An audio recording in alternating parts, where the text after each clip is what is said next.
gentlemen. It's indeed a pleasure, and I'm humbled to be part of the Education Leaders Summit, and of course, with the friends here.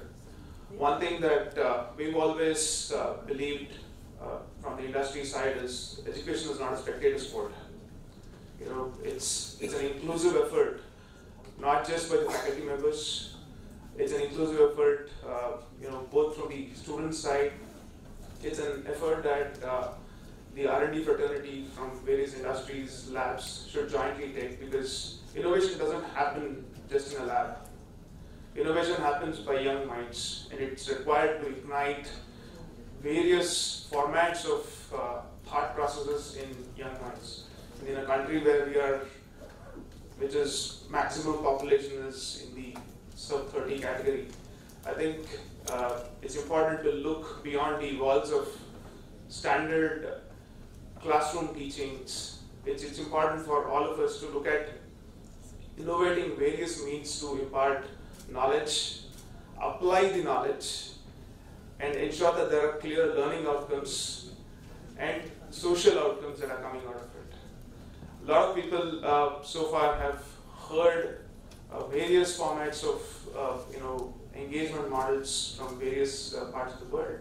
But what I'd like to highlight is in a country like ours, where we are geographically so dispersed, needs of each industries, needs of each demographies are completely different.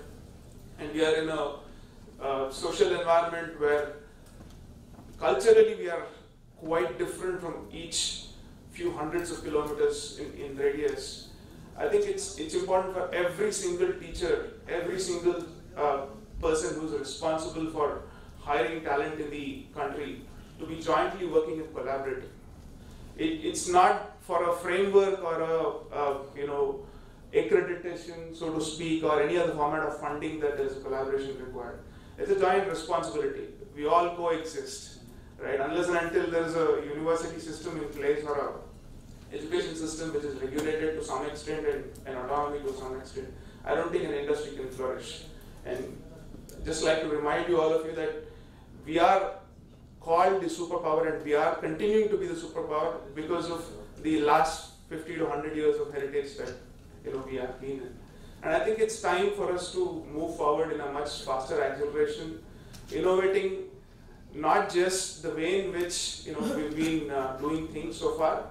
I think we should look at various ways by which one can unlearn and relearn and execute new ways to the market in the education space. So one quote I'd like to bring upon to your attention is, preserving status quo is not a strategy.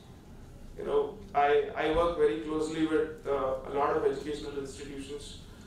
Quite often I keep hearing that we do not have time, we do not have bandwidth, we do not have the energy to reskill our faculties on various new things from an industry standpoint.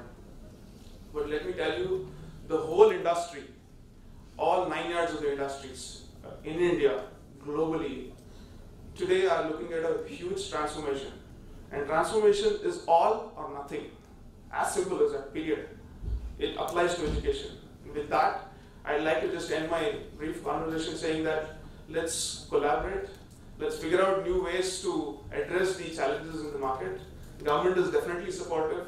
It's important for us to educate the government, and equally government to educate back to us in terms of how we can make India a superpower moving forward as well. Thank you so much.